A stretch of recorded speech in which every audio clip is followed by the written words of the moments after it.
Hi, I would like to introduce Julie Ryan, one of our famous English teachers in 8th grade. Julie has been a teacher for 22 years and 11 of them at Indian Hill Middle School. Julie, welcome to Masterclass. Thanks for having me. So excited to be here together and to talk. Let's start with some background. We are in year 1 of our strategic plan, which we call our IH Promise.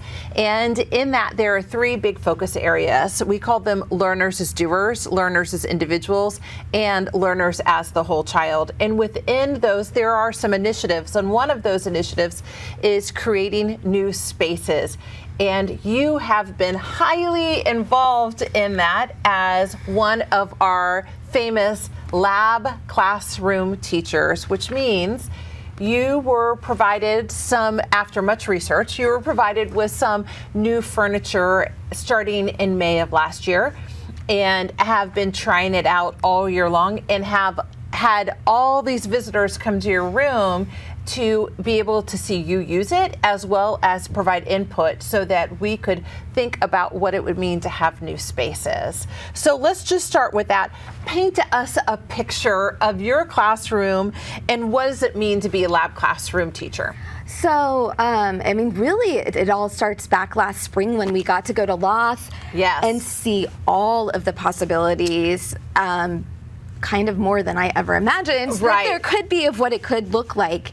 And after all of the research, figuring out what would be the best fit for our kids.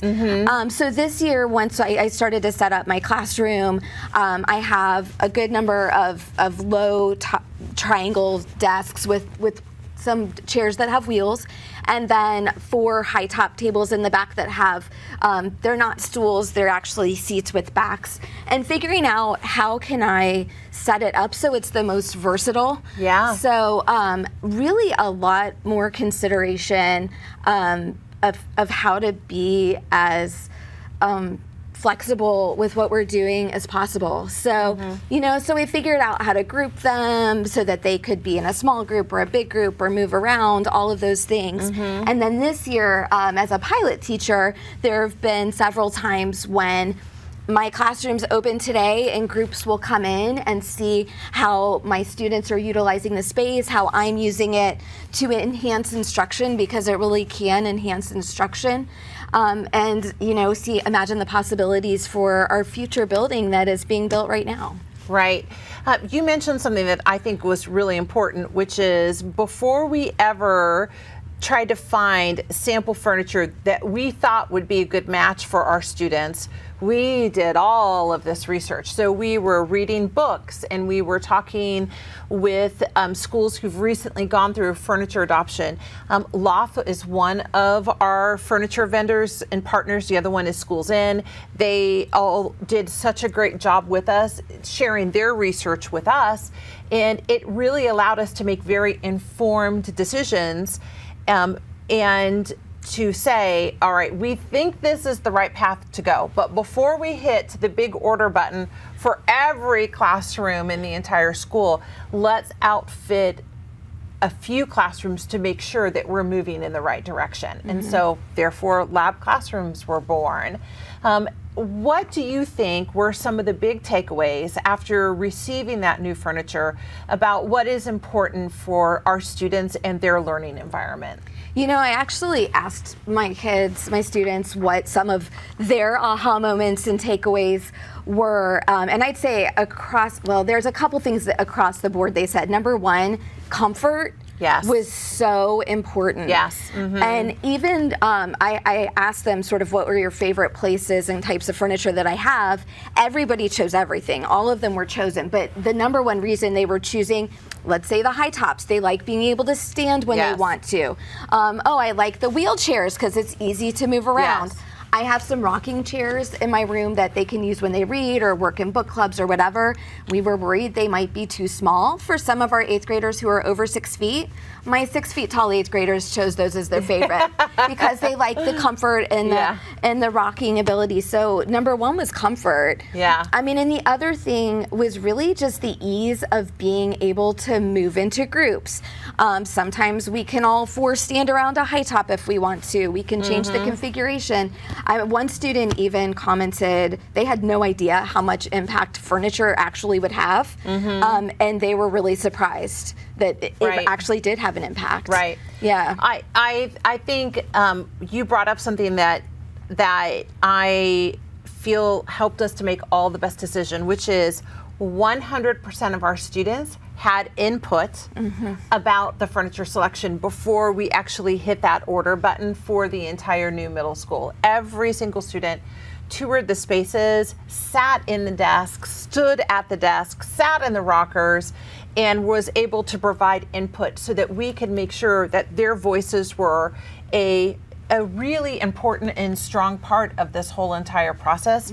Additionally, 100% of educators also have the opportunity to try out the furniture and to watch it in action. You actually taught lessons so that people could see what does it look like when we have desks on casters or chairs on casters so that quickly we can reconfigure the classroom. So every teacher also was able to provide input. And I think we learned some important things. Through this sample space, we did learn there were a couple of ideas that we had that did not work out for us. Like we were like, whoops, this was what we thought it should be, and it didn't actually work out for learning. That saved us approximately $355,000 because we would have ordered some of those materials for the entire new middle school, and now no, it didn't work out for us. So thank goodness we did this lab classroom, and for all of your due diligence to make sure it really was the perfect furniture for what we needed for our students. There was some additional learning that I think was really important that happened through you and the other lab classroom teachers, and really like 48 times people visited lab classrooms. So this was like a robust process that's lasted throughout this entire year. We also learned the power of vertical writing as well as horizontal writing. So often in schools we think about horizontal writing meaning that the students are like writing on a flat surface like a desk or a table when they're typing or when they're writing on a worksheet. And what we learned was the benefit of having dry erase boards that are movable that students can bring up to their table and write on a vertical space as well. Did you have an opportunity to practice that in your classroom? So I don't have a movable whiteboard, but my high top tables are set up against a whole wall of whiteboard. I never told the kids they should use the whiteboard as space, but organically, sometimes when they were working in a group, someone would just pick up a marker and start writing down the things they were talking about to help organize their thinking and hold it right there. And I mean, I was thrilled to see them take the initiative to do that. It was just natural. Right. I think that's an incredible example of it. What we also learned was how much having comfortable seating, flexible seating, and a variety of seating so that not every classroom looks exactly the same really impacts the students' mental state when they walk into the classroom. It brings them joy. And when students have joy, they learn better. It's so key to their success that they are able to walk into a foundation of safety and happiness and looking forward to being part of their school environment every day. And so when teachers were then able to think about what they wanted their classrooms to look like, every teacher had a little bit of a choice. And so what we're going to find is when we move into the middle school, not every classroom looks exactly the same. We allow there to be some flexibility from space to space. What I think is cool, like just thinking about them entering and feeling comfortable and confident, is because it's so easy to reconfigure the furniture. When we do stations, for example, they might walk in and they can tell that we're in stations that day, so they know what to expect. And I had kids who are like, oh, are we doing stations? So just arranging the furniture a certain way signals to them, oh, here's what I can expect today. And so it's exciting and also sort of comforting to know what to expect. Right. The other thing is that I'm speaking a lot about the middle school teacher, right? And we're going to have this new beautiful building. But this same process took place at the elementary, the middle school, and the high school.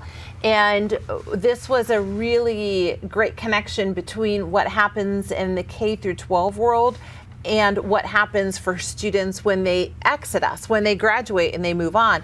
And we had some students who came back to visit with us, and for those students, especially who were at a university setting, said how great it is that we were doing this process, because one of the things they realized is, as a freshman in college, it's really knowing yourself as a learner and recognizing what is the best space for me for the type of learning I'm doing at this moment. If I'm collaborating, if I'm learning by myself, if I'm producing, if I'm memorizing, and having different spaces to go to very much feels like what it is like at the university setting.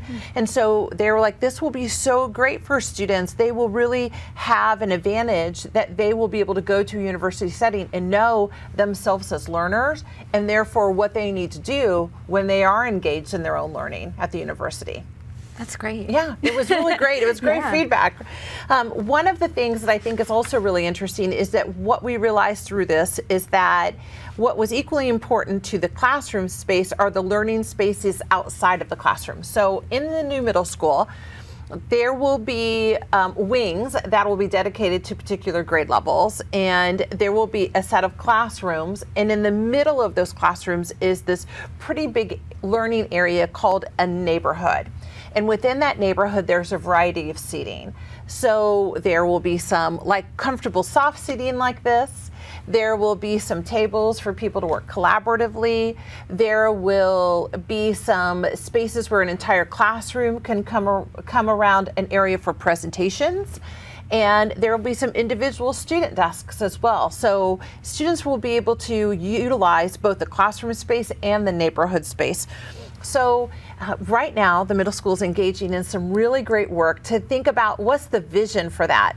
I'd love to hear from your perspective, Julie. When you think about having access to that neighborhood, what are all of your thoughts?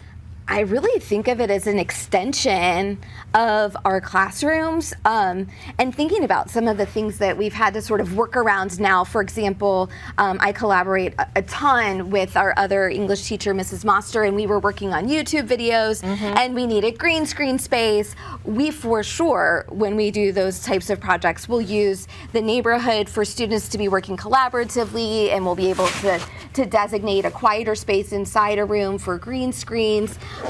If we're doing cross-curricular work with our social studies or our science teachers, I would anticipate being able to use, both of these two classrooms and the neighborhood space to work. Or if I've got a student that's been out for a little while and needs to catch up on some reading during class, they can find a comfy seat out there and get caught up on some of their reading. So I really think it will be used all the time for all sorts of different things like that. Yeah, I am really excited to see it, and I can't wait for the students. One of the things that's going to happen, particular to the middle school, is that not everything will be completely done, because we want the students to be in the space and then help us with some very final design decisions. And so before we decide what graphics should be on a wall, we want the students to be there so that they can have some input on what graphic would be the most inspiring for them. So I'm excited to hear what they have to say. And to have their middle school minds help us come up with that versus like only adults helping to make some decisions about the graphics and what the design should look like. They always have ideas. They do, they do. We want it to feel very middle school, welcoming and welcoming that particular age group as well. When we think about the initiative of creating new spaces, we often think about it in relationship to furniture in the classrooms, but it actually extends beyond that.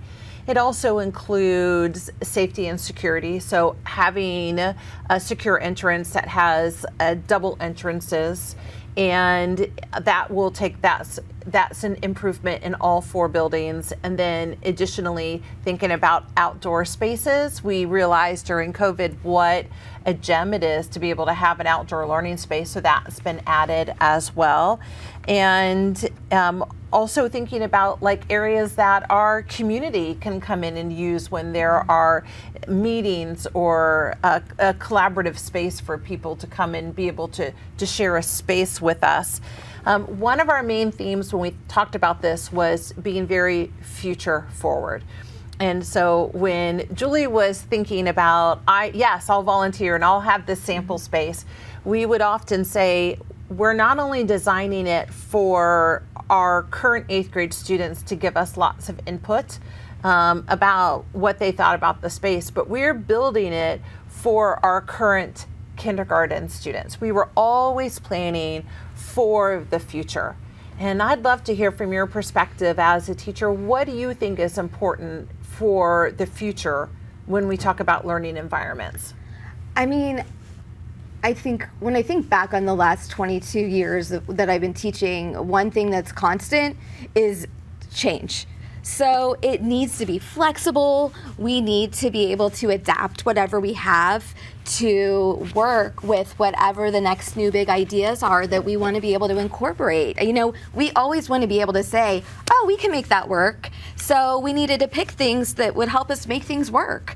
I would think they're always going to need places to charge things. You know, there's like little details that we had to think about like that. But ultimately, I think our kindergartners are still going to want to collaborate in 8th grade. They're still going to want to create in 8th grade. They're still going to need to, you know, have those opportunities to be forward thinking. So we have to plan for that. Right. And throughout the year, over 1,000 students visited a lab classroom space that we had set up. We had them set up at the elementary, the middle school, and the high school.